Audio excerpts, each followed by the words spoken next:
আসসালামু আলাইকুম দর্শক মন্ডলীরা, সকলে কেমন আছেন? আশা করি আল্লাহর রহমতে সকলেই ভালো আছেন। তো আলহামদুলিল্লাহ আমিও ভালো আছি।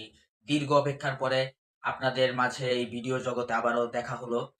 তো এই দীর্ঘ দিনটা একটু বেশি হয়ে গেছে।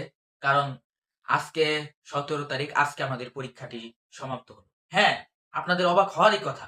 কারণ আমি যে স্কুলে পড়ি, সেই স্কুলে একমাত্র বাংলাদেশের ভিতরে এমন একটা স্কুল যেখানে বার্ষিক পরীক্ষা শেষ করা হয় যদি ৩০ তারিখে শুরু করা মানে ২৫ তারিখে শুরু করা হয় এবং একেবারে ১৮ তারিখ পর্যন্ত পরীক্ষা চলমান চলতে থাকে।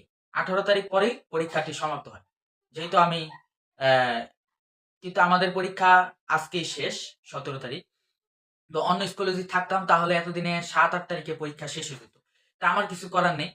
ঠিক আছে? এখন আর আমি আপনাদের কি বা বলতে পারি? অনেক আমার ফ্যান ফলোয়ার ছিল, অনেকে চলে গেছে বা যারা আছেন তাদের জন্য দোয়া করি। তো আপনাদেরকে দেখাই, যদি বিশ্বাস না করেন, যে আপনাদেরকে দেখাচ্ছি।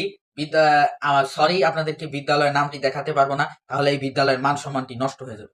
এই যে দেখেন, ১৮ তারিখ, এই আজকে ১৭ তারিখ। আজকে পরীক্ষাটি আমাদের বিশ্ব পরিচয় পরীক্ষা ছিল। আজকে পরীক্ষা সমাপ্ত হয়েছে। আমার কি করার আছে? বিদ্যালয়ের কর্তৃপক্ষ এত দেরি করে পরীক্ষা শেষ করলে আমার কিছু করার আছে? থাক, যেটাই হোক। অবশ্যই পরীক্ষা শেষ হলো। আপনাদের মাঝে চেষ্টা করব নিয়মিত ভিডিও দেওয়ার। ঠিক আছে? তো সবাই দোয়া করুন। আল্লাহ হাফেজ।